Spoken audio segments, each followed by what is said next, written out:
বাবা নাই, আমি বাবার কোলে উঠতে পারলাম না। আমেনা ছেড়ে দিলেন বাবাকে, মুহাম্মদকে ছেড়ে দিয়ে বললেন, ও বাবা মুহাম্মদ, এই ব্যথায় কাঁদলে আমারও তো কান্না আসে রে, আমিও তো অল্প বয়সে স্বামী হারা হয়েছি, নাই তোর বাবা তো জগতে নাই। কানতে কানতে দাদার কাছে গেছে, দাদা গো আমার বাবা কই, আমারে খবর দেখাইয়া দেন, খোঁজ দেখাইয়া দেন। দাদাও কান্দে, নাতি আমার আদরের ছেলে ছিল তোর বাবা আব্দুল্লাহ, আমার বড় আদরের ছিল, ছোট ছেলের প্রতি আদর বেশি হয়ে যায়, আমিও তো কান্দি, তোর বাবা তো এই জগতে নাই, এই খোঁজ আমি তোকে দিতে পারবো না। আমার নবী সেই বয়সে মা যখন বাবার খোঁজ দিল না, দাদা ও বাবার খোঁজ দিল না, আমার নবী বিকাল বেলা কাঁদতে কাঁদতে মক্কা নগরীর সবচেয়ে উঁচু পাহাড়ের উপরে উঠেছে। পাহাড়ের উপরে দাঁড়াইয়া দাঁড়াইয়া শিশু নবী কান্দে, সামনের দিকে তাকাইয়া তাকাইয়া ডাকে, বাবা বাবা গো, খাইবার ক্ষমতা কখন খাইতে পারে না, যখন আমানত হলো ঢুকেছে। কিভাবে সামনে আসতেছে। আমাদের গ্রামে একজন কারি সাহেব ছিলেন, ওনাকে মশা পর্যন্ত ধরতেন না। উনি বলতেন, বাবারে যত মশাই হোক আমারে মশার ভিতরে শোয়াইয়া দে, মশা আমাকে ধরবে না। যার চরিত্রে কোনো অন্যায় নাই, যার চরিত্রে সামাজিক কারো সাথে মিথ্যা কথা নাই, যার চরিত্রে এক ওয়াক্ত নামাজ মিস নাই, যার চরিত্রে সুদ নাই, ঘুষ নাই, শুধু ছিল আল্লাহ আর শুধু ছিল রাসূল, ওই ব্যক্তিটা আমাদের গ্রামের বড় মসজিদে জুমা পড়াতেন এবং ঈদগার ইমামতি করতেন। যে ইমামতি ওনার অনুপস্থিতি, ওনার মৃত্যুর পরে সেই দায়িত্ব আল্লাহ আমাকে দিয়েছেন। তারপর থেকে আমি ইমামতি করি আমার গ্রামের ঈদগার মাঠে। উনি মৃত্যুবরণ করলেন, মৃত্যুর আগে কোনদিন ওনাকে একটা মশা পর্যন্ত কামড় দেয় না। এটা আমাদের দেশের ঘটনা। আর যারা আল্লাহকে রাজি করে আল্লাহর ওলি হয়েছে, নবীর ভালোবাসা দিয়ে সাহাবীরা সমাজে নেমেছে, জঙ্গলের ভাগ ভাল্লুক পর্যন্ত এই নবীর উম্মতের গায়ে হাত দিতে সাহস। ওই পাহাড়ের উপরে যখন বাবা বাবা বলে কাঁদতেন, আবু জাহেল নিচ থেকে ডাকতেছেন, বাচ্চাটা কার, ছেলেটা জানি কার। মা বাবা খবর রাখে না, বাচ্চাটা পাহাড়ের উপর, বাঘ ভাল্লুক বেরিয়ে যাবে সন্ধ্যার সময়, বাচ্চাটাকে খেয়ে ফেলবে। বাচ্চা মানুষ দেখে তাকে উদ্ধার করার জন্য আবু জাহেল নিচে পাহাড়ের নিচে ঘোড়াটা রেখে উপরে যায় উঠলেন। ডাকতেছে, কে তুমি? কাছে গিয়ে দেখে আমার আপনার নবী, শিশু নবী চোখের পানি ছেড়ে ছেড়ে কাঁদতেছে। বাবা মুহাম্মদ এখানে দাঁড়ায় কান্দো, তুমি কি জানো না এই পাহাড়ের মধ্যে বাঘ ভাল্লুক আছে, তোমাকে খেয়ে ফেলবে। আবু জাহেলের ধারণা আমার নবীরে বাঘ ভাল্লুকে খাইবো। আপনারা কি কন? আমার নবী কান্দে, চাচা আমি বাঘ ভাল্লুকের ভয় পাই না গো, আমি কান্দি আমার বাবা কই, আমার বাবা কই, আমি একটাবার বাবা কইয়া ডাকতে পারলাম না। আবু জাহেল বলেন, ও বাবা তোমার বাবা তো দুনিয়ায় নাই, মৃত্যুবরণ করেছে, আসো তাড়াতাড়ি তোমাকে বাড়িতে নিয়ে যাই। আবু জাহেল নবীজিকে উপর থেকে নামাইয়া ঘোড়ার পিছনে বসাইয়া ঘোড়াকে আঘাত করতেছে, ঘোড়ারে তাড়াতাড়ি চল, বাতিজাকে বাঘে খাবে, আমাকেও বাঘে খাবে, চল তাড়াতাড়ি চল চল চল। ঘোড়ারে আঘাত করে, ঘোড়া খালি চোখ লাল করে, উড়ে না, মানে চামড়া ফাইটে গেছে আঘাতে, রক্ত ছিটা ছিটা বাহির হয়। ঘোড়া দুইটা সামনের পাও আকাশের দিকে বাড়ায়, চোখের পানি ছাড়ে, ডাকতেছিল, প্রভু আমি তো একটা ঘোড়া, আমি একটা পশু, আমি তো কথা বলতে পারি না আবু জাহেলের সাথে, প্রভু আমার একটু জবান খুলে দাও তোমার বন্ধুর পরিচয়টুকু দেওয়ার জন্য। আমার আল্লাহ বলেন, ঘোড়া রে যার উসিলায় কুল কায়নাত বানাইলাম, এই নবীর পক্ষে কথা বলতে চাইছস, যা আমি আল্লাহ তোর জবান খুলে দিলাম।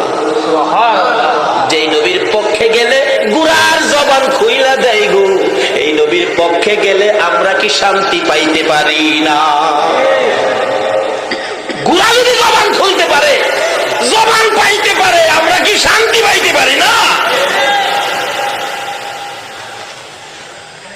জবাব তো খুলে গেল ঘোড়া। ঘোড়া মাথাটা পিছনের দিকে ঘুরাইয়া ডাকতেছে, রে আবু জাহেল।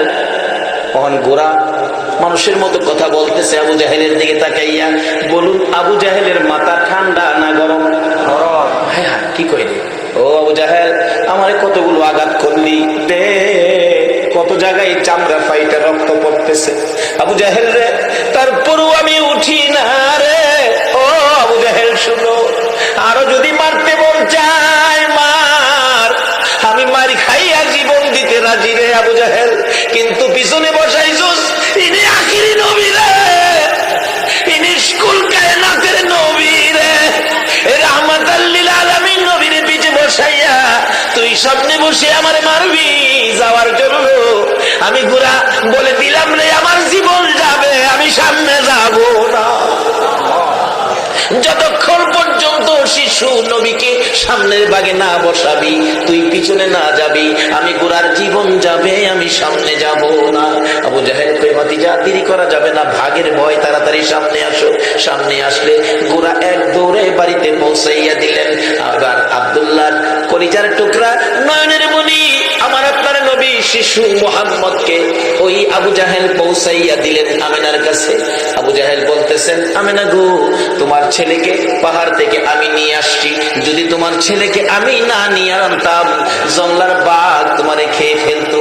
আমিনা মুস্কি মুস্কি হাসে, হাসো তুমি, ছেলেরে খেয়ে ফেলতো আর তুমি হাসো। আমিনা বলেন, ও আবু জাহেল, আমার এই ছেলে রে জঙ্গলার বাঘে খাবে না। বলো কি, তুমি যে আরো বড় কথা কও। রে আবু জাহেল, বড় কথা বলি কেমনে শুনো। এই সন্তান যেদিন আমি আমিনার পেটে ছিল রে, আমি বাড়ির সামনে দাঁড়িয়ে ছিলাম, একটা জঙ্গলার বাঘ দৌড়ে এসে আমার পায়ে সালাম করেছে, আমি আখিরি নবীর মা বলেছে।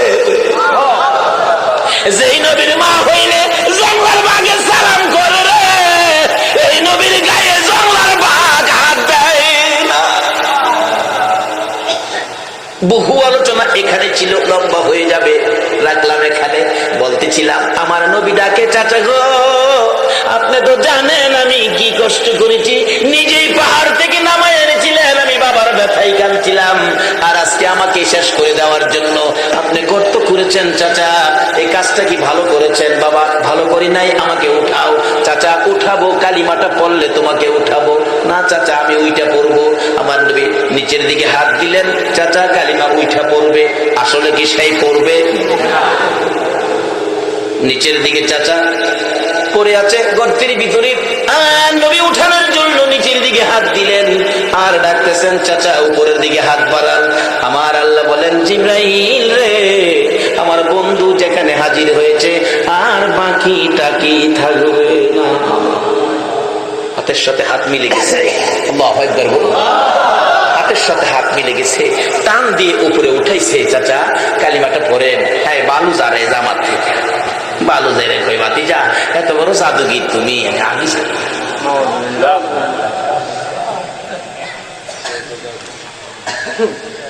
এত কষ্ট দিছে, পরেও দেয়, এরপরও ইসলাম যার কাছে তার বিপদে এত কষ্ট যে দিছে, অথচ ইসলাম যার কাছে সেই নবী, এরপরও তার উপকারের জন্য যায়, তার ক্ষতি করতে যায় না। আর আমরা একটু কিছু হইলেই সুযোগ পাইলে 12টা বাজামু, কয়নি কয়নি, এগুলি ইসলাম না। বাবারা আসুন, ইসলাম শান্তি। বলুন ইসলাম কি? আরো জোরে বলুন ইসলাম কি? ইসলাম শান্তি। এটা লোন সমাজে প্রচার করি, এটা লোন রাষ্ট্রে প্রচার করি, এটা লোন বিশ্ব জুড়ে আমরা আবার পরিচয় করি দেই। ইসলাম সন্ত্রাস নয়, ইসলাম বোমাবাজ নয়, ইসলাম শান্তি। কিভাবে? ওই আদর্শটা লোন ফুটিয়ে তুলি। ইসলামে পুরাপুরি দাখিল হয়ে, যারা ইসলামে পুরাপুরি দাখিল হয়েছে তাদের জীবনী তুলে ধরুন। ইসলামের মধ্যে যারা পুরাপুরি দাখিল হয়েছে, আগেকার দিনের মুরব্বীরা, কোন কোন বাবারা আছেন জীবনে কোনোদিন নামাজ ছাড়েন না, হারাম খায় না, সুদ খায় না, ঘুষ খায় না, এবং আমাদের মা চাষিরা দেখছি ইসলামে পুরাপুরি দাখিল। কি অবস্থায়? ফজরের নামাজের আজানের আগে ঘুম থেকে উঠে উড়ান বাড়ি ঝাড়ু দিছে আমাদের মা চাষিরা। সময় পাইলে রাস্তাটাও ঝাড়ু দিয়ে এসে পড়ছে মানুষ উঠবার আগে। জিজ্ঞেস করলে তো বাবা রে, কত মানুষ হাঁটে, একটা আল্লাহর ওলির ফারা যদি পরে আপনার ভাগ্য ভালো হইব। রাস্তারও জারো দিয়াই করছে, আইসা ফজরের নামাজ পড়ছে, তারপরে সূরা ইয়াসিন তেলাওয়াত করছে, এরপরে রান্না করে গেছে। এই মায়ের সন্তানগুলি, ওই রক্তের তাসিরগুলি এখনো ভালো কাজের আয়োজন করে, এখনো নেক কাজ করতে যায়। মানুষের আশা করা যায় না, শান্তির আশা করতে পারি না। যারা ইসলামে পুরাপুরি দাখিল ছিল তাদের অবস্থান কি? আজকে আমরা আল্লাহর ওলিদের জীবনী, যাদের ডাক এখনো আমার আল্লাহ শুনে, আল্লাহর ওলিদের ডাক এখনো আমার আল্লাহ শুনে, দুনিয়া থাকতেও শুনে, কবরে গেলেও শুনে। আল্লাহু আকবার বলুন। কবরে গেলে ডাক শুনেছে। সিলেটের জমিনে দুইটা ঘটনা। সিলেটের বেয়ানীবাজার থানা, আমি নাম বলে দিচ্ছি, বেয়ানীবাজার থানা, থানা সংলগ্ন একটা মসজিদ মাদ্রাসা। ওই মাদ্রাসার পাশে একজন আল্লাহর ওলি মৃত্যুর পরে দাফন করবে এখানে। আল্লাহর ওলি মৃত্যুর আগে বলেছিলেন, বাবারা আমি মরে গেলে আমাকে দাফন করবা মসজিদের উত্তর পাশে কবরস্থান, সারাটা জীবন আমার পাওটা মসজিদের দিকে থাকবে। কিন্তু মসজিদ কবরস্থান, মসজিদের দিকে থাকবে, আমার পাওটা মসজিদে থাকো, এটা আমি চাই না। তোমরা একটা কাজ করো, আমি মারা গেলে আমাকে পূব পশ্চিম দাফন করো। বেয়ানীবাজার থানার ঘটনা বলছি, কবরটা আমি জিয়ারত করে আসছি, পূব পশ্চিম দাফন করো। কিন্তু আলেম ওলামারা কয় এটা শরীয়তে নাই। মৃত্যুর পরে তাকে উত্তর দক্ষিণ দাফন করা হলো, পাওটা মসজিদের দিকে দিয়ে। দেখা গেল মানুষ দাফনের কাজ শেষ করে একটু দূরে যাইতে না যাইতেই একটা শব্দ হইতেছে, সুসু সুসু শব্দ। শব্দ শুনে পিছনের দিকে লোকেরা তাকাইলো, তাকাইয়া দেখে ওই মাটির নিচ আল্লাহর ওলি শুয়েছিলেন। আল্লাহর ওলি ডাক দিয়েছে, আল্লাহ আমাকে তারা দেয় না পূব পশ্চিম থাকতে, উত্তর দক্ষিণ দিয়েছে, তোমার ঘরের দিকে পাও রাখবো না, আমাকে পূব পশ্চিম করে দাও। অটোমেটিকলি মাটির কবর ঘুরে উত্তর দক্ষিণের কবর পূব পশ্চিম হয়ে গেছে। আমি যেদিকে মাথা দিয়ে মৃত্যুবরণ করব সেদিকে মাথা দিয়ে আমার দাফন করবি, কিন্তু মৃত্যুবরণ করেছে পশ্চিম দিকে মাথা দিয়া। আলেম ওলামারা কয় এটা সম্ভব না, বললেই হবে না, এটা উত্তর দক্ষিণ দাফন করতে হবে। দাফন করার পর ঠিক তদরূপ এরকম শাসা শব্দ হইতেছে। পিছনের দিকে লোকেরা তাকাইয়া দেখে সৈয়দ নাসিরউদ্দিন সিপাহসালাহ চুনারুঘাটের জমিনে ওই কবর ঘুরে পূব পশ্চিম হয়ে গেছে। এখনো যারা দেখেন কবর পূব পশ্চিম। ইসলাম চিনলেন না, ইসলাম শান্তি, শান্তির ভিতরে ঢুকতে পারলেন না। আসুন না ইসলামে ঢুকে ডাকেন, সঙ্গে সঙ্গে আপনার ডাক আমার আল্লাহ কবুল করবে। চোখে দেখে আসছি, কারো কাছে শুই না। ভারতের উত্তর প্রদেশ, জায়গাটার নাম শফিপুর। এক আল্লাহর ওলি বলেছিলেন, আমাকে মৃত্যুর পরে মাটির নিচে দাফন করিস না, মাটির উপরে রাখবি। হুজুর মাটির উপরে রাখলে কথা বাড়াইস না, আমি যা কই তা শুনিস। মৃত্যুর পরে লাশটা কাফন করাইয়া জানাজা শেষ করে মাথার মুড়ি পায়ের মুড়ি বান্ধা মাটির উপরে রেখে দিলেন। এটা আলগা কাঠের হালকা একটা বাক্স দিয়া ঘুরে ফেরেছে, আলগি দিলেই লাশ। নিজের চোখে দেখে আসছি। খাদেমকে জিজ্ঞেস করলাম, খাদেম সাহেব এই লাশটা কতদিন যাবত মাটির উপরে? আমানত হলো ফিসিলমি কাফার মধ্যে ঢুকুন, কতদিন যাবত মাটির উপরে? খাদেম বলেন, হুজুর 400 বছর হয়েছে লাশটা মাটির উপরে। এটা ভারতে।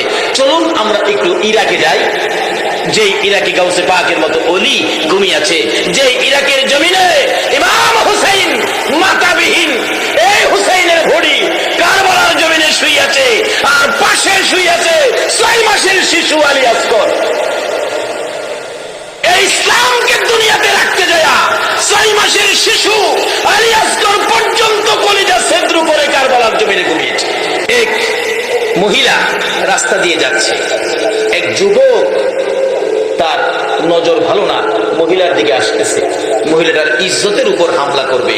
ওই মহিলাটা দৌড়াইয়া বড় কবরস্থানের পাশে গিয়ে ডাকতেছে, আল্লাহ এই কবরস্থানে কি তোমার একটা প্রিয় বান্দা নাই আমার ইজ্জতটাকে হেফাজত করত? যেই কবরের পাশে তারা এইভাবে ডাকতেছিল, ওই যুবকটা কাছে আসার মাত্রই এই কবরের মাঝখান দিয়ে এই পর্যন্ত হাত বাহির করে বলতেছে, এই লম্পট, মহিলার গায়ে হাত দিবি, তোর অস্তিত্ব রাখবো না। এই যুবক দৌড়ে নিজের জান বাঁচাইলেন, এখন পর্যন্ত হাত বাহির হয়ে গেছে। আজকে এই ইসলামের মধ্যে আমরা কেন ঢুকতেছি না পুরাপুরি ভাবে? এই ইসলামের মধ্যে পুরাপুরি ঢুকেছে আল্লাহর ওলিরা। আল্লাহু আকবার বলুন। কিভাবে ঢুকবেন? ইসলামে ঢুকতে হলে সুদ খাইতে পারবেন না, ইসলামে নাই। নামাজ ছাড়তে পারবেন না, ইসলামে নাই। ঘুষ খাইতে পারবেন না, আরেকজনের ক্ষতি করতে পারবেন না, ইসলামে নাই। মিথ্যা কথা বলতে পারবেন না, ইসলামে নাই। আজকে যারা এই আচার আচরণ ছিল তাদের সন্তানগুলো ভালো মানুষ হয়েছে, আল্লাহর ওলি হয়েছে, নামাজি হয়েছে, আলেম উলামারা হয়েছে। আজকে আল্লাহর ওলি গাউসে পাকের জীবনী খুলুন। গাউসে পাকের বাবা আপনাদের আমাদের মতো একজন মানুষ ছিলেন, আবু ছালে জঙ্গি মোসা একজন মানুষ ছিলেন, কিন্তু তার চরিত্র ছিল ইসলামের মধ্যে পুরাপুরি ভাবে দাখিল। এই জন্য কত বড় একটা সন্তান পেয়েছে আল্লাহর ওলি আব্দুল কাদের জিলানী রহমতুল্লাহ আলাইহি। কত বড় সন্তান, কত পাওয়ারফুল সন্তান, কত ক্ষমতা। গাউসে পাক যেটার জন্য হাত বাড়াইতেন, গাউসে পাকের হাত আমার আল্লাহ কোনোদিন খালি দিতে পারেন না। কেন? ইসলামের মধ্যে দাখিল ছিল তার বাবা। এই রক্তের মধ্যে সুদ ছিল না, ঘুষ ছিল না, হারাম কোন জিনিস রক্তের মধ্যে ছিল না। তার বাবার জীবনী খুলুন। অল্প যুবক বয়স, বিয়ে শাদী করে নাই, নামাজ ছাড়ে নাই এক ওয়াক্ত। গাউসে পাকের বাবা আবু ছাড়ে নামাজ ছাড়ে নাই। আপনাদের মতো যুবক নামাজ পড়তে যাবে, উজু করবেন জিলান নদীতে, দেখে পানি দিয়া একটা ফল বাইশে দিতেছে না। ফল দেখে কয় পেটে খিদা আছে, ফলটা তো নষ্ট হয়ে যাইব, নষ্ট হইলে কি লাভ হইব, আমি খাইয়ে লাই পেটে খিদা। ফলটা খাইছে, খায়া উজু করতে গেছে, বিবেক বাধা দিচ্ছে, কার ফল খায়া উজু করতেছস? আরেকজনের ফল খায়া উজু করলে কি লাভ হইব? এই চরিত্র আমরা আছে না? দেখবেন গোলাপান বন্ধ গেছে, বন্ধের থেকে আরেক বেটার ক্ষেতের কাঁচামরিচ লিয়েছে, কাঁচামরিচ লিয়াই না গড়ে ঢুকতেছে। মা কই কি আনছস? কাঁচামরিচ। মা কই ভালো হয়েছে বাজান, শাক রান্তাম বইস। মার উচিত ছিল দুইটা থাপ্পড় দেওয়া। তুমি কার জমিন থেকে আনছো কাঁচামরিচ? কিন্তু মা থাপ্পড় দিল না। মা কি করলো? আর তাই না ঘরে নিল। আরেক বেটার ক্ষেতের পেঁয়াজ লয়েছি ভোলা। মা জিগাই কি আনছস? এই 1-1.5 কেজি হেজি ঘুমায় লয়েছি। ওই তাড়াতাড়ি বড় আয় বেড়া, আলুর ভর্তা বানাইতাম, দুইটা হেজ হইতেছে। এই যে আরেক বেড়ার ক্ষেতের ভেজ খাইলেন, আরেক বেড়ার ক্ষেতের কাঁচামরিচ খাইলেন, 40 দিন পর্যন্ত একটা সেজদাও আপনার কবুল হবেন। ওই জান্নাতের বিছানার মাথার পাশে একটা খেজুরের গাছ হইয়া আমি সব সময় আপনার রাসূলকে দেখতে চাই। এই দোয়া করেন, এই দোয়া না। রাসূল বলেন, সাহাবীরা এই মৃত গাছটাকে দাফন করে দাও। নবীর ভালোবাসার মৃত খেজুরের গাছ যেখানে দাফন, হাজিরা মদিনায় গেলে এখানে 2 রাকাত নামাজ পড়তে হয়। আমার আল্লাহ ঘোষণা দিলেন, বন্ধু তোমার ভালোবাসার এই গাছের পাশে যারা 2 রাকাত নামাজ পড়বে আমি তাদের জীবনের গুনাহ মাফ করে দেব। একটা মৃত গাছ নবীরে ভালোবাসা দিলে তার পাশে নামাজ পড়লে গুনাহ মাফ হয়, আর সরাসরি এই নবীর ভালোবাসায় গেলে গুনাহ মাফ হবে না। করলেন যে নবী কি কোনোদিন কারো ক্ষতি করে? আপনার ছোট সময় একটা বই পড়ছেন না, ছোটকালে এক দুষ্ট বুড়ির কাহিনী? এই বইটা কি পড়ছেন? বুড়ি কি করতো? যে পথ দিয়ে রাসূল চলতো এই পথের মধ্যে কি দিয়ে রাখতো? কাঁটা দিয়ে রাখতো। আর নবীজির পায়ে কাঁটাগুলি ফুটলে বুড়ি কি করতো? কি করে হাসতো? খিল খিল করে হাসতো। ছোটকালে পড়ছি, মনে আছে এখনো। তো একদিন দেখে পথে কাঁটা নাই, বরঞ্চ খুশি হওয়ার কথা, আল্লাহ দুষ্ট বুড়ি নাই, রাস্তায় কাঁটা নাই, বেঁচে গেছি। কিন্তু নবীজি খুব কষ্ট পাইতেছেন। হায় হায়, বুড়ি আমারে কষ্ট দিয়া খুশি হইতো, আজকে বুড়ি নাই, ব্যাপারটা কি? নিশ্চয়ই বুড়ির কোনো অসুবিধা। কোন নবীর পক্ষে আমরা? কোন নবীর পক্ষে আমার আল্লাহ? কোন নবীর পক্ষটা জান্নাতি পক্ষ? বুড়ি যা যে নবীরে কষ্ট দিতেন। ও ছাত্র সেনার ভাইরা, আসো, তোমাদের আদর্শ এটা আমরা চাই। বুড়ি কষ্ট দিতেন, রাস্তায় নাই। নবীজি ভাবতেছেন নিশ্চয়ই বুড়ির কোনো অসুবিধা আছে। নবীজি দুষ্ট বুড়ির বাড়িতে গেলেন, যায়া দেখে বুড়ি অসুস্থ হয়ে গেছে। নবী নিজে এত দুশ্মনী করেন, তারপরও নবী নিজে বুড়ির খেদমত করতে শুরু করলেন। আবু জাহেল একবার নবীজিকে দুনিয়ার থেকে চিরবিদায় করে দেওয়ার জন্য যে পথে নবী রাত্রে চলেন, রাস্তার মধ্যে গর্ত করছে। সারা রাত গর্ত করে আবু জাহেল গর্তের উপর পাতালতা দিয়ে রাখছে। নবীজি গর্তের ভিতরে পড়ে গেলে কাউরে জানাবে না, সেই মাটি দিয়ে দিবে। এটা আবু জাহেলের ধারণা। বলুন হ্যাঁ ধারণাই কি পুরা হইব? আমাদের নবীর পক্ষে আছেন কে? গর্ত খুঁড়ে সারা রাত ঘুমায় নাই। যে সময় নবী ঘুম থেকে উঠলেন, খানে কাবা যাবেন এই রাস্তা দিয়ে, আবু জাহেল তো বসে আছে। বাতিজা এই তো পড়লো, এই তো শেষ করে দিলাম, কে বাঁচাবে বাতিজাকে? আমার আল্লাহ কয়, জিবরাইল, আবু জাহেল গর্ত করছে আমার নবীরে মারতো, তোমার নূরের পাখাগুলো গর্তের উপর বিছায় দাও। নবীজি তো আসতেছে, আবু জাহেল কয় এই তো শেষ। নবীজি নূরের পাখার উপর, কি আরাম। জিবরাইল কে, হুজুর আমি জিবরাইল, কি ব্যাপার? গর্ত করছে আপনার লেগে, হায় মারতো আপনারে, আমি নূরের পাখা বিছাইলাম। নবীজি খারিয়া ভাবতেছেন, হায় হায় এই আরামের বিছানা রে জিবরাইল, আমার উম্মতে যদি এই বিছানা হইতো। আবার নবী যেদিন মেরাজের সফরে রওনা হন, সিদরাতুল মুনতাহায় জিবরাইল যখন বুরাক থেকে নামায়া দেন, কিছুক্ষণ সময় এখানে অপেক্ষা করতে হলো। জিবরাইল বলেন, ইয়া রাসূলুল্লাহ, আমি আর যাইতে পারি না, এখানে আমার ক্ষমতা শেষ, বুরাকের ক্ষমতা শেষ, আপনাকে অনেক দূরে যাইতে হবে। আমার নবী বলেন, জিবরাইল রে, তুমি কি এখান পর্যন্তই আসো? জি হুজুর। আর উপরে যাইতে পারো না? না। এখানে আইসাই ইব্রাহিম নবীর সাথে মাতবুরি করেছো। ও ইব্রাহিম নবী, আমি আল্লাহর কাছে যাই, তোমার কোনো ব্যক্তিগত কথা থাকলে আমারে বইলো, আমি বলবো। এখানে আইসাই কইতা? জি হুজুর, আর যাইতে পারি না।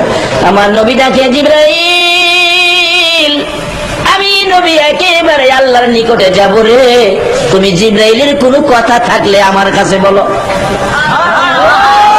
জিবরাইল বলেন, ইয়া রাসূলুল্লাহ, একটা কথা বহুদিন যাবত মনে নিয়ে করতেছি, কার কাছে বলবো, লোক পায় না। আপনি যখন যাবেন আপনার কাছে বলে দিব। কি বলো? হুজুর গো, আপনি আল্লাহর কাছে যাবেন, আপনি নবীর উম্মত যারা হয়েছে, আপনার মতো নবীকে যারা ভালোবাসা দিয়েছে, আপনার পক্ষে যারা আসছে, আপনার কথা মতো যারা চলছে, আপনি নবীর ভালোবাসার মালা যারা গলায় পড়েছে গো নবী, আপনি নবীর উম্মতের জন্য ওই কাল কিয়ামতে কঠিন হাসরের দিনে 30,000 বছরের রাস্তা, ওই ফুলসিরাতের ফুলের উপর আমি জিবরাইল আপনার উম্মতকে পার করে দেওয়ার জন্য আমার 600 নূরের পাখা বিছাইয়া দিতে চাই। এই দরখাস্তটা আমার আল্লাহর কাছে কইলেন।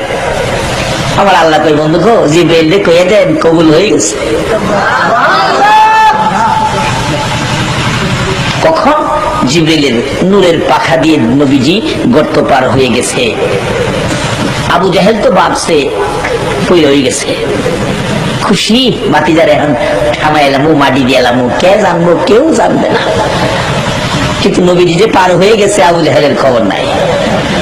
গর্তের কিনারে গিয়ে দেখতে চাইছিল একবারে শেষ রাত্রে পড়ছে কিনা। গর্তের ভিতরে তো অন্ধকার, ভালো করে দেখতে চাইছিল, সারা রাত ঘুমাইছে না তো, নিজেই পড়ছে। বাবারে, আপনাকে হিংসা শিখাইলো কে? কার বিপদের চিন্তা আপনি করেন? আল্লাহর বিধান হলো এই বিপদ আপনাকে দেওয়া হবে। মানুষ দেখবে, আল্লাহ কই তোমারে না দেখাইয়া ছাড়তাছি না। রাত্র শেষ, লোকজন সকালবেলা বাহির হয়েছে। বলুন, রাস্তায় গর্ত দেখলে মানুষ গালি দিবে না? একটু দূরে আইসে, কোন জালিমের বাচ্চা রাস্তার মধ্যে গর্ত করছে, আইসা দেখে চাচা, হাই হাই চাচা, আপনি মুরব্বী, বেটা একটু আগে গালি দিয়া হনে চাচা কস। আল্লাহ কয়, তোর গালি শুরু হয়েছে মাত্র। শত শত মানুষ সকালবেলা ভিড় জমছে। কি ব্যাপার? একজন চাচা, কি ব্যাপার, কারণটা কি? আমারে উঠাও, উঠাও, তাড়াতাড়ি উঠাও। একজন নিচের দিকে হাত দিছে উপরে উঠাইবার লেগে, আর আবু জাহেল নিচের থেকে হাত উপরের দিকে বাড়াইছে উঠবার লেগে। আল্লাহ কয়, জিবরাইল, আমার নবীর নিয়ে হায় যা করছে, এই হাত যেন একসাথে না মিলে, আদাত বাকি লেখা থাও। কয়াত বাকি? কয় না, কয়াত আদাত বাকি, এটা যেন হুরা না হয়। অনেক সময় দেখেন দোকানদাররা দোকানে লেখা রাখে আজ নগদ কাল বাকি। এক বেচারা পেটের খিদা, বাচ্চারা কান্দে, 1 কেজি চাউল আনতে গেছে, টাকা নাই, বাকি আনবো, দেখে লেখা আজ নগদ কাল বাকি। আজকে 15 রকম কাটাইয়া সকাল সকাল কালকা বাকিটা নেব। কালকাও যায় দেখে কি লেখা। আচ্ছা, এই বাকি জীবনে নগদ হইব? আমার আল্লাহ কয় জিবরাইল আগাত বাকি, আগাত। আল্লাহু আকবার বলো। বলুন আমার আল্লাহ আবু জাহেলের পক্ষে না আমার নবীর পক্ষে? আর যারা নবীর পক্ষে থাকবে আল্লাহও তাদের পক্ষে আছে। বাস্তবে আসুন, আজকে নবীর আশেকদের কোন বিপদ। 140 হাত রশি দেওয়ার পরেও আদা তার পুরা হয় না। কার? নবীর দুশ্মনের। বলুন কার? আর যদি এই নবীর সাথে ভালোবাসা থাকে, আদাত শর্ট হইলেও পুরা করে দিবে কে? তার বাস্তব বদরের ইতিহাস। 2টা বাচ্চা বদরের যুদ্ধে আবু জাহেল আইছে নবীজিরে মারতে। 2টা বাচ্চা মাজার মুআবিস মার কাছে যায়, কান্দে, মা গো আমার নবীরে বলে মারতে আইছে, মা বিদায় দাও, আমরা 2 ভাই যুদ্ধে যাব, নবীর দুশ্মন আবু জাহেলের আমরা শেষ করে দেব। পিচ্ছি বাচ্চা। এই মন মানসিকতা বুঝি আপনাদেরও আছে, বিদায় আপনারা বসে আছেন। এই নবীর ভালোবাসায় আরো ঘন্টাখানি সময় দিতে রাজি আছেন তো? নাকি আবার যাইবেন গা? যান গা। এই নবীর উম্মত বেশি দরকার নাই, 313 থাকি সকলের পক্ষে সম্ভব। বাচ্চা 2টা গেছে, নবী গো আবু জাহেল আইছে আপনারে মারতে যুদ্ধের ময়দানে, বদরের প্রান্তে। হুজুর আমরা মার কাছ থেকে বিদায় নিয়েছি, আমরা 2 ভাই যাবো। রাসূল বলে বাবা তোমার তো বড় হও নাই, এই বয়সে যুদ্ধে যাওয়ার তো আইন নাই, আরো বড় হইতে হবে। 2 জনকে না হুজুর বড় লাগবে না, আমরা নিয়ে যান, শুধু এই বড় কাজ করবো। এইভাবে প্যারাগিরি করতেছে। অবশেষে আইন বার করছে রাসূল, ঠিক আছে তোমরা আইনে আসো, মাপ দিব। সেনাবাহিনী লোক ভর্তি করলে মাপ দেয় না, 5 ফুট 6 ইঞ্চি 5 ফুট 4 ইঞ্চি, আসো মাপ দিব। কিতাবে আসছে মাপ কাটির নিচে বড় ভাইকে কোন রকম খাড়াইছে, মাপে হয় না। অবশেষে নবীর ভালোবাসা কত দেখেন, যুদ্ধের ময়দানে মরতেও পারে, এরপরে পায়ের আঙ্গুলিতে ভর দিয়ে মাথা একেবারে কোন রকম কিতাবে লেখে মাথার চুলটা আঙ্গুলে ভর করে একটু লাগছে। ইয়া রাসূলুল্লাহ দেখেন, নবী গো দেখেন মাপে হয়ে গেছে। রাসূল হাসতেছে, ঠিক আছে লেখো। মহব্বতে বসে আছেন, আমার আল্লাহ কি দেখতেছে না? আল্লাহ ইচ্ছা করলে আদাত পুরা করে নবীর পক্ষে নিতে পারবেনি? এই ক্ষমতা আল্লাহর আসেনি। কেমন ভাবে আছে বাস্তব আসেন। নূহ আলাইহিস সালামকে নির্দেশ দিলে নৌকা বানাও, নূহ নবী নৌকা বানাইছে, শুকনার মধ্যে নৌকা। নূহ নবীর বিরোধী যারা আছে এরা সবাই দেখ নূহ নবী নৌকা বানাইছে শুকনার মধ্যে, রে পানি বলে কবে আইব। এলাকার হগল মানুষ মিল্লা নূহ নবীর নৌকারে পায়খানা বানাইছে, সকালে গিয়া নৌকার মধ্যে পায়খানা করে। নূহ নবী খালি কয় আল্লাহ গো ওই যে কি করতেছে দেখেন, আপনি কইলেন নৌকা বানাইতাম, বানাইছি, অন কিন্তু পায়খানা করে। আমি জানি না, আপনি জানেন সব। আল্লাহ তো চিন্তা করিস না, ব্যবস্থা করবো না। পায়খানা করতে করতে করতে করতে একবারে ভর্তি। এক অন্ধ লোক কইতেছে, হাইরে আমার 2টা চোখ নাই দেখে পারলাম না নূহ নবীর নৌকা পায়খানা করতাম। 2 জন কয় তোর আফসোস থাকতো কি লেগে? 2 জনে ধরে নিয়ে নৌকা তোলাকে উপরে ধাক্কা দিছে না, ধাক্কায় নৌকার বাতার মধ্যে বসতে পারছে না, ঠিক মতো ধরতে পারছে না, অন্ধ মানুষ। তাই পোল্ডি খাইয়া ভিতরে পড়ছে। টাঙ্কির ভিতরে বইরা যারা সাঁতার না জানে, পানি পড়লে কিছু খায় না, পানি তো নাকে মুখে চোখে কিছু খাইছে। নিচের থেকে উপরে উইটা দেখে অন্ধ লোকের চোখ ভালো হয়ে গেছে। হায় হায়, যাই জীবনে পৃথিবী দেখছে না, ওখানে হঠাৎ দেখলে কন্তের অবস্থা কি? পায়খানা কি পায়খানা এর কাছে? নৌকার উপরে খাড়ে রে, ও দুনিয়ার অন্ধরা, আরে পায়খানা তো পায়খানা না রে, সোহের মলম। অন্ধরা খবর পাইয়া দৌড়াইছে, একটু আঙ্গুলটা লাগাইয়া খালি চোখ লাগাইছে, চোখ বালা। অহন্ত দেশের অন্ধরা পাতিল লইয়া লইয়া বুড়াইতেছে, মুচ্ছা কাগজটা বাইন্দা মিষ্টির প্যাকেটের মতো নিতেছে। আল্লাহ জিগাই নো খবর কি? আল্লাহ গো নিতেছে। বলুন এই ক্ষমতা আমার আল্লাহর আসেনি? এই আল্লাহরে পাইতে গেলে লাগবো নবী মুহাম্মদ। বাবারে আগে নবীরে চিনেন, পরে নামাজও যান। নবী ছাড়া নামাজ হইব, নবী ছাড়া আজান হইব, নবী ছাড়া আকামত হইব, নবী ছাড়া আল্লাহ পাওয়া যাইব? যাবে না, সিস্টেমে নাই। বলুন এই সিস্টেম কে করলেন? নবীর আশেক দুইটা বাচ্চা যুদ্ধে যাবে, আল্লাহ কি হেন সিস্টেম করতে পারে না?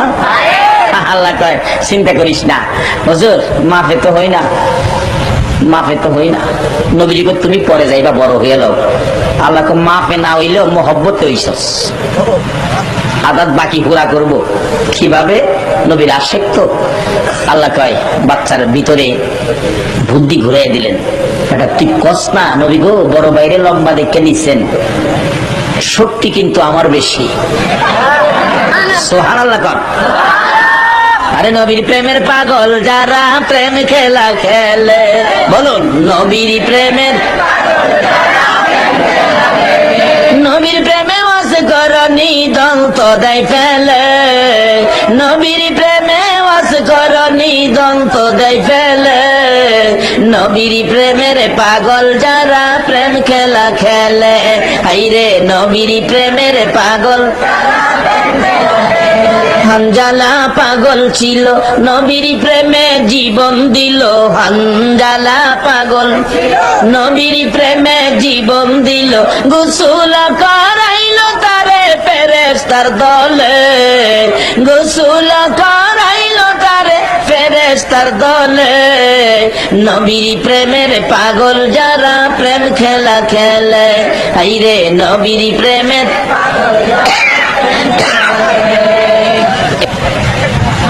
সাহাবীরা হুজুর দুই ভাইরে কুস্তি লাগাই দেন না। রাসূল বলেন তোমার দুই ভাই কুস্তি লাগো। ছোট ভাই কয় বড় ভাই তাহলে কিন্তু আমি পারতাম না, যুদ্ধে যাইবার লেগে কইছি, মার কাছ থেকে দুই ভাই একসাথে বিদায় লইছি, ভাই তুই যাইবি আমি থাকবো, এটা কেমনে হয়? পারতাম না, কারণ তুই আমার বড়, আগে আইসস দুনিয়া, আলু খাইলেও তুই আমার চেয়ে মন দেরেক বেশি খাইছস, তোর সাথে আমি পারবো? সম্ভব না। তুই যদি একটু নতি স্বীকার করস, তোর নাম তো লিখছে নিবই, নতি স্বীকার করলে আমি যদি বিজয়ী হতে পারি আমিও যাইতে পারবো যুদ্ধে, আবু জাহিলের দেখবার লেগে। ভাই অনুরোধ তোর কাছে, বড় ভাই চিন্তা করিস না, মিলকে লাগাবো না, লাগাও কুস্তি লাগাও। দুইজন কুস্তি লাগছে, বড় ভাই জমিনে পড়ে গেছে, নিচে পড়ে গেছে, ছোট ভাই উপরে উঠে কয় ইয়া রাসূলুল্লাহ কইছিলাম না, এই যে দেখেন। সাহাবীরা বলেন নবী গো আবার লাগান। রাসূল বলেন আচ্ছা আবার লাগো তো। ছোট ভাই কে বল ভাই দুইটা হাত জোর, মাপ চাই, কোন পেস লাগাস? ছোট ভাই মাপ চাইতেছে, কোন কি কাজ করো চাই, পেস লাগাইস না। বড় ভাইকে চিন্তা করিস না, আগের বাউই বাউ। এইভাবে তিনবার করে ছোট ভাই উপরে, বড় ভাই নিচে। রাসূল বলেন আইনে তো নিতে হয়, আসলে আইনটা লাগাইছে কে? এই নবীর ভালোবাসায় থাকলে খালি হেনে না তো, কবর, মিজান, হাসর, ফুলচিরাত সব জায়গায় খালি এইটা লাগাই ভার করবো। নাম লিখে ফেললেন, দুইজন গেলেন যুদ্ধের ময়দানে, বদর প্রান্তরে। আব্দুর রহমান বিন আউফ বলেন, আব্দুর রহমান বিন আউফ বলেন দুইটা বাচ্চা, দুইটা খেজুরের ডাল নবীজি ভেঙে দিছে, খেজুরের ডাল শুকনা। আয়সা আমারে জিগায় চাচা আব্দুর রহমান বিন আউফ, আবু জাহেল কুল্লা। আব্দুর রহমান বিন আউফ বলে আমি আশ্চর্য হয়ে গেলাম, বাচ্চা দুইটা ছোট, তালাশ করে বড়। আসলে এই নবীর উম্মতের বাজেট ছোট না বড়? কোরআন শরীফের কয়েক জায়গায় ঘোষণা দেওয়া আছে বেগৈরে হিসাব, হিসাব সারা বাজেট। হিসাব করে কত দিব আমরা রে? কি হিসাব করে দিলে যদি না মানি, এই নবীর উম্মত তো পণ্ডিত, কি কারণে শেষ কাটাইল না? গাউসে পাক একদিন ডাহে আল্লাহ, শেষ রাইতে আল্লাহ কয় কি? আর কথা কয় না। কি ব্যাপার? কয় না ডাক দিয়া দেখলাম আপনি যে কোরআন শরীফে কইছেন ওইজা সাআলাকা ইবাদি আন্নী ফাইন্নী করিব, আপনি যে বলছেন নবী গো আপনি বলে দেন আমারে তালাশ করে আমি নিকটে। আমি আব্দুল কাদির দেখলাম নিকটে আসেননি, দেখলাম আর কি। তা আল্লাহ কয় আমি তো আরো ঘোষণা দিছি, উজিবু দাওয়াতাদ দাঈ ইযা দাআন, কোন দাবি দাওয়াত আছে কিনা আমার কাছে তোমরা করো।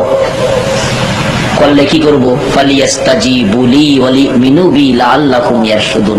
আমি পরিশোধ করে দিব আখির নবীর উম্মতের সাথে আমি আল্লাহ এই কথাটা দিছি। গাউসে পাক কয় আল্লাহ দিছেন ঠিক, কিন্তু আমি যেই দাবিটা করবো এটা আপনি পুরা করতে পারতেন না। আল্লাহ কই কি কইলি? আমি পারতাম না? হ্যাঁ, আমি যেটা করুন আপনিও পারতেন না। আচ্ছা, কি দাবি করব আল্লাহ জানে না?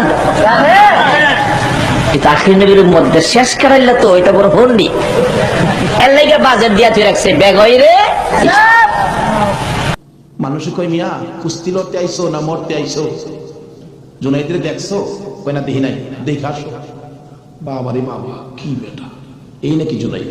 আপনি জুনাইদ? আমি তো আপনার সাথে কুস্তি লড়তে আইসি। জুনাইদ কি লড়তে আইসো না মরতে আইসো? আচ্ছা, যেটা মরা পরে দেখা যাইব।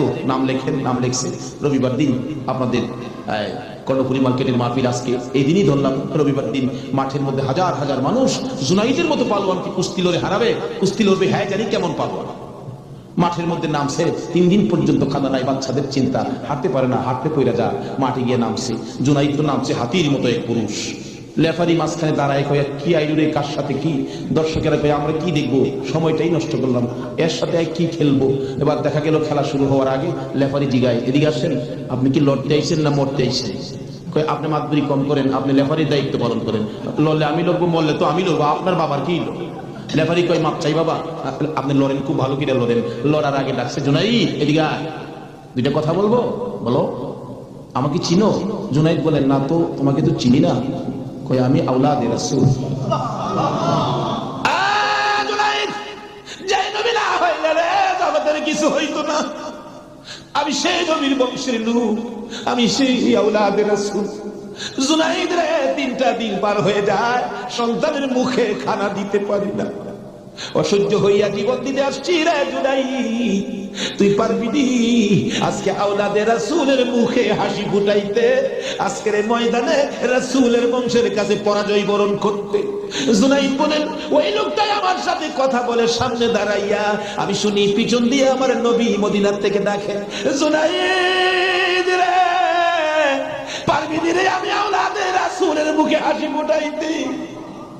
এবার জুনাইদ 2টা চোখের পানি জর্জর করে ছেড়ে দিলেন। লেফারি সাহেব বাঁশি বাজাও, জীবনের খেলা হবে। বাঁশি বাজাইলেন, খেলা শুরু হলো। আওলাদে রাসূল জুনাইদের গায়ে আঙ্গুলটা লাগাইলে জুনাইদ চিত হয়ে জমিনে পড়ে গেছে। লোকেরা বলেন মানি না, আবার লাগাও। আবার লাগাইলে, আঙ্গুল লাগাইলে জমিনে পড়ে গেছে। লোকেরা বলেন মানি না, আবার লাগাও, বুঝে আসে না। আমার নবী বলেন, জুনাইদ রে এই খেলা কিন্তু ফাইনাল খেলা। আমার নবীর ডাকে জুনাইদ কানটা পেতে শুনে জবাব দেন, ইয়া রাসূলুল্লাহ, জীবন দিবই, আপনার ভালোবাসা ছাড়বো না। আরে নবীর প্রেমের পাগল যারা প্রেম খেলা খেলে, হাইরে নবীর প্রেমের পাগল যারা প্রেম খেলা খেলে, নবীর প্রেমে ওয়াজ করনি দল তো দেয় ফেলে, নবীর প্রেমে ওয়াজ করনি দল তো দেয় ফেলে, নবীর প্রেমের পাগল যারা প্রেম খেলা খেলে, হাইরে নবীর প্রেমের পাগল। হানজালা পাগল ছিল, নবীর প্রেমে জীবন দিল। হানজালা পাগল ছিল, নবীর প্রেমে জীবন দিল। গোসল করাইলো তারে ফেরেশতার দল। আবু বকর প্রেম দরিয়াই দিল সাঁতার, পাগল ছিল আবু আর প্রেম দরিয়াই দিলেন সাঁতার। হাসর মিজান পারি দিবে সেই প্রেমের বলে, হাসর মিজান পারি দিবে সেই প্রেমের বলে।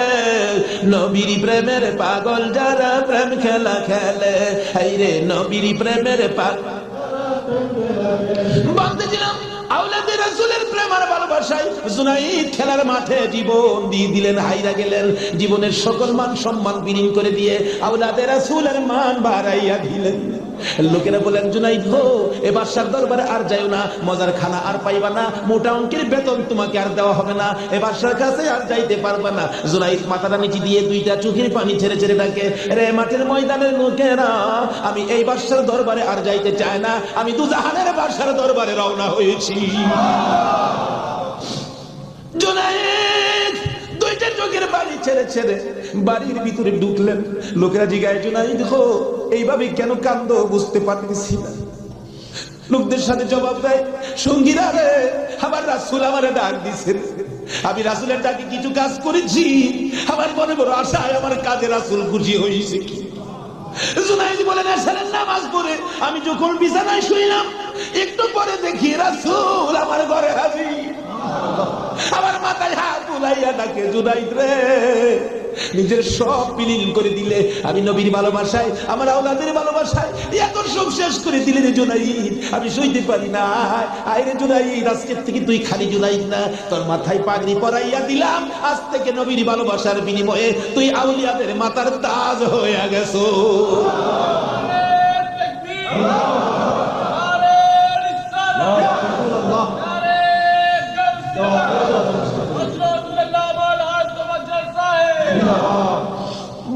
বলতেছিলাম আওলাদে রাসূলের ভালোবাসায় যদি পালোয়ান আল্লাহর ওলি হয়ে যায়, আর যেই নবীকে বলেছেন, যেই নবী ঘোষণা দিয়েছেন, হুসাইন তুমি আমার, আমি তোমার, তোমাকে যে কষ্ট দেয় সে যেন আমাকে কষ্ট দেয়, তোমাকে যে ভালোবাসবে সে যেন আমাকে ভালোবাসলো।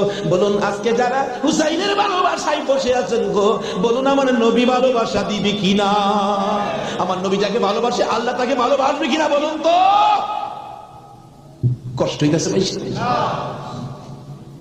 কারবালায় যাচ্ছি, আর আধা ঘন্টা সময় দিবেন, আল্লাহ কবুল করুন সকলে। লম্বা ঘটনা, কারবালার ওয়াজ 1 বছর করে শেষ করা যাবে না, আমি সংক্ষেপ করে মেন কথাগুলো আপনাদের সামনে তুলে ধরতেছি। এবার আমার নবী বলেন, ফাতেমা রে, ফাতেমা, আমার 2 নাতিকে নিয়ে ঘরের ভিতরে যাও, আমার কেন জানি কলিজায় আগুন জ্বলছে, আমি হাসান হুসাইনকে দেখলে আমার সহ্য। হাসান হুসাইনকে নিয়ে যখন চলে যায়, আমার নবী কাঁদেন। জিবরাইল পাশে দাঁড়াইয়া বলেন, হুজুর কেন কাঁদেন? ও জিবরাইল, আমার 2 নাতি উম্মতের জন্য কুরবানি, হুসাইনের ঘটনায় আমার মন মানে না রে। হুসাইন কারবালার জমিন, এই জমিনটা কই রে জিবরাইল? এই জমিনটা জানি কেমন রে, আমার হুসাইন কোন জায়গাটাই জানি গড়াগড়ি করে কাঁদবে। সঙ্গে সঙ্গে জিবরাইল 1 মুষ্টি মাটি নিয়ে দিলে, হুজুর দেখেন তো এই মাটিটা নাকি লাগাইয়া দেখেন কিসের গন্ধ করে। রাসূল নাকি লাগাইয়া চোখের পানি ছেড়ে দিলেন, জিবরাইল রে, এই মাটির মধ্যে দিয়ে আমার হুসাইনের রক্তের গন্ধ করে। হুজুর এই মাটি হইল কারবালার মাটি। লম্বা ঘটনা, মাটিগুলো নিয়ে ভাবতেছেন কি করব। জিবরাইল বলেন, হুজুর কারবালা পর্যন্ত যার হায়াত থাকবে তার কাছে মাটিগুলো রেখে দেন, একটা কাঁচের বয়ামের মধ্যে যেন রেখে দেয়, যেদিন দেখবে মাটি লাল হয়ে গেছে গো, এদিন মনে করবো হুসাইন কারবালায় শহীদ হয়ে গেছে। কারবালা পর্যন্ত যার হায়াত থাকবে তার কাছে দেন। আমার নবী কার হায়াত থাকবে জানে কিনা কোন? আমার নবী উম্মে সালমাকে লক্ষ্য করে ডাক দিলেন, উম্মে সালমা রে আয় আমার পাশে আয়। উম্মে সালমা কাছে আসলে নবীজি 2টা চোখের পানি ছেড়ে দিলেন। হুজুর দাই কাঁদলেন, কথা বলবেন, কাঁদেন কেন? উম্মে সালমা রে, উম্মে সালমা বলেন, আমি এই মাটি তখন বোতলের মধ্যে রেখে দিলাম, ওদিকে দিয়ে দয়ার নবী, মায়ার নবী দুনিয়া থেকে বিদায়, 4 খলিফা বিদায়, ফাতেমা বিদায়। এইভাবে আস্তে আস্তে আমিরে মাবিয়ার হাতে মদিনার শাসক ক্ষমতা। আমিরে মাবিয়া রাষ্ট্রের প্রধান, বুড়া হয়ে গেছে তো এজিদ। রাসূল বলছিলেন, মাবিয়ারে তুই বিয়ে করিস না, কিন্তু মাবিয়ার এমন এক রোগ হইল, লোকেরা পরামর্শ দিল কবিরাজরা বিয়ে করলে ভালো হয়ে যাবে, কিন্তু রাসূল নিষেধ দিছিলেন বিয়ে করিস না। কিন্তু রাসূল তো জানতেন, কি বলেন, জানতেন কিনা, বিয়ে করিস না, কিন্তু বিয়ে করলেন। জন্ম হলো এজিদ, একটু বুড়া হয়েছে বাবা, এজিদ চক্রান্ত করতেছেন, বাবার ক্ষমতাটা আমার নেওয়া দরকার। কিন্তু এজিদ নবীর কথা মতো, নবীর প্রেম, নবীর ভালোবাসা এজিদের কাছে কখনো ছিল না। লোকেরা বলেন না, এইরকম একটা লোকের কথা আমরা মানতে পারি না, হাসাইনই তো আছে, আমরা হাসাইনকে মানবো। নবীজি ভবিষ্যৎবাণী করে দিয়ে গেছিলেন, আমি দুনিয়া থেকে বিদায় 30 বছর পর হাসাইন ক্ষমতায় আসবে, হাসাইনকে মানুষ ভালোবাসবে, কিন্তু এজিদ হাসাইনকে থাকতে পারে না। যাই হোক, লম্বা ঘটনা। এজিদ কয় হাসাইনকে কিভাবে শেষ করা যায়, 2জনই পথের কাটা, একজন হাসাইন একজন হুসাইন, 2জনকে শেষ করতে পারলেই তো আমার সুবিধাজনক পরিবেশ হয়ে যাবে। কি করব, কি করা যায়? এক কুটনি বুড়িকে এনে বললেন, তুমি কি পারবা হাসাইনকে শেষ করে দিতে? কুটনি বুড়ি কয়, এটা ব্যাপারই না, এমন কিসিমের মহিলা আছে না দেশ, খালি বেজাল লাগাই সংসারে। হাসাইন রাদিয়াল্লাহু তাআলা আনহু বিবি ছিলেন 4 জন, সকলের ছোট বিবির নাম ছিলেন জায়েদা। জায়েদার হাতে শরবত খাইতেন সবসময়, তাদের শরবত খুব সুন্দর হতো আর কি, শরবত খাইতেন। হাসাইন ডাকতেছেন, জায়েদা শরবত দাও। শরবত দিলেন জায়েদা, দেখলো কুটনি বুড়ি জায়েদারে দিয়ে এই কামটা বানাইতে। হাসাইন শরবত খাইয়া চলে গেলেন, বলেন জায়েদা হাসাইন কি তোমার হাতে সবসময় শরবত খায়? প্রত্যেকদিন আমার খুব ভালোবাসে, আমার হাতে শরবতটা খায়, আর কেউর হাতে খায় না, আমার হাতে শরবত নাকি খুবই ভালো। হ্যাঁ, কুটনি বুড়ি কয় তোমার তো শরবত খায় কিন্তু তোমাকে ভালোবাসে না। কি বলো? আমি জানি ভালোবাসে, তুমি জানলে কি হবে? আমরা দূরের থেকে যা দেখি তোমার সবচেয়ে কম ভালোবাসে। একটা কাম করো, মেয়েরা কিন্তু খুব সরল মানুষ, সহজে বুঝ মাইনা। একটা কাজ করো, কি আমি বিষ দিয়া যাবো, বিষ খাওয়াইয়া হাসানকে মাইরা দাও, এজিদ হবে এদেশের প্রেসিডেন্ট বাদশাহ, আর তুমি হবে রানী। সহজে বুঝ মানলেন, সরল মানুষ তো। বিষ দিলেন, শরবতের সাথে দিয়ে খাওয়াইলে হাসাইন পিপাসিত ক্লান্ত, জায়দা শরবত দাও, শরবতের সাথে বিষ দিলেন, খাইলেন। খাওয়ার পরে বলতেছে জায়দা আজকে শরবতটা যেন কেমন কেমন লাগে, কি যেন গন্ধ করতেছে। জায়দা বলেন না তো, কিচ্ছুই না। কিন্তু দেখা গেল কিছুক্ষণ পর হাত পাও গুলি অবশ্যই আসতেছে, সমস্ত চেহারা নীল হয়ে গেছে, খালি জিহ্বাটা নড়তেছে, দুইটা চোখের পানি ছেড়ে দিছে। জায়দা বুঝিছি, যেদিন বিপদে আসবে রে কেউ তো তোর পাশে আসবে না রে হাসাই হুসাইন। এদিন আমি তো ভাই কাছে থাকতাম, আমিও তো দুনিয়ায় থাকতেছি না। হুসাইন রে, বেশি বিপদে পড়ে যখন কলিজার মধ্যে অশান্তি লাগবে, দুনিয়ার কাউরে ডাকিস না, না না না না কইয়া ডাকিস, কলিজায় শান্তি পাবে। হাসাইন দুনিয়ার থেকে বিদায়। রিট চক্রান্ত করে হুসাইনকে কিভাবে মারা যায়, হাসাইনকে মদিনায় ফালাইয়া, হুসাইনকে তো মদিনায় মারা যাবে না, চক্রান্ত করে ইবনে জিয়াদকে ডাক দিলেন। কুফা নগরীর গভর্নর, তুমি একটা কাজ করো, আমি ডাকলে তো আসবে না, কুফা নগরীর মানুষ দিয়া তুমি ডাইকা নিয়ে আসো হুসাইনকে কুফায়। কুফায় আনার পর হুসাইনকে আমরা শেষ করে দিব, আর আমাদের পথের কাটা থাকবে না। ইবনে জিয়াদ বলেন কথা তো রাইট, চিঠি পাঠাও। চিঠি পাঠাইতে পাঠাইতে 40,000 চিঠি মদিনায় পাঠাইছে। হুসাইন চিঠি দেখে মুরব্বীদের কি বলতেছেন, চিঠি আসছে কুফায় যাইতে, যাবো কিনা বলেন। মুরব্বীরা চিঠি দেখে বলেন, হুসাইন রে, কুফার চিঠির রং ভালো দেখা যায়, কুফার তরবারির ব্যবহার ভালো হবে না। হুসাইন, আমরা অন্তত পক্ষে তোমাকে যেতে দিব না, হাসাইনের ব্যথাই তো আমরা বলতে পারি না, তোমাকে যেতে দিব না। 40,000 চিঠি, বলুন কয় হাজার চিঠি? মুরব্বীরা বলে এত চিঠি আছে, দাঁড়াও দেখি একটু পরামর্শ করে। একটা মিটিং করলেন, হুসাইনের পক্ষ থেকে কুফায় তোমরা কে যাইবা? আমাদের নিজেদের লোক যায়, হুসাইন পক্ষ থেকে একটা লোক কুফায় যায়, নিজেদের লোকের কোনো খবর যদি পায় তাহলে আমরা হুসাইনকে যেতে দিব, ও তাদের কথায় হুসাইনকে দেব না, আমরা নিজেরা পরিবেশ বুঝবো। কে যাইবা? একজন লোক দাঁড়াইলেন, ইতিহাস বলেন, যার নাম হলো মুসলিম বিন আকিল। মুসলিম বিন আকিল দাঁড়ায় বললেন, আমি যাব হুসাইনের পক্ষ থেকে। তার দুইটা বাচ্চা ছিল, মোহাম্মদ ইব্রাহিম, সোনার পুতুলের মতো দুইটা বাচ্চা, ছোট ছোট। বলে আব্বা আপনি যদি চলে যান তাহলে আমরা তো মা নাই, আমরা কার কাছে থাকবো? তাদের মা মারা গেছে, কই থাকবো আমরা? তাইলে তোমরাও চলো। 3 জনের কাফেলা করে কুফা নগরের দিকে পৌঁছলেন হুসাইনের পক্ষ থেকে। হুসাইনের পক্ষের লোক পায়া কমপক্ষে 30,000 লোক হুসাইনের নামের উপর মুরিদ হইলেন, বাইয়াত গ্রহণ করলেন। বাইয়াত হওয়া, মুরিদ হওয়া সুন্নাত রাসূল। আবার কেউ কেউ আছে মুরিদ বাইয়াত রে টিটকারি মস্কারি করে। বুঝে না ভাই সব, পীরের কাছে মুরিদ হবেন, কত মজার খেলা যে খেলে, আল্লাহর ওলির আল্লাহর সাথে কত খেলা যে খেলে। আল্লাহকে এটা ফতুয়া লাগাইস না, মাসলা লাগাইস না, এটা আমার খাট বান্দা, খাট জায়গা কোনো দলিল লাগে না। জোরে জোরে খান এক আলের এশারের নামাজটা খালি তুমি বাদ দিবা। অন কেন কইছে এটা তো শরীয়ত আর বুঝে না, কিন্তু মারফতলা তো জানে এর মধ্যে কিছু আছে। বলবো ভাই সাহেব, কষ্ট হইতেছে আপনাদের? হুজুর কোন কি আজকে এশারের নামাজটা পীরের কথা মানবা না? তা তো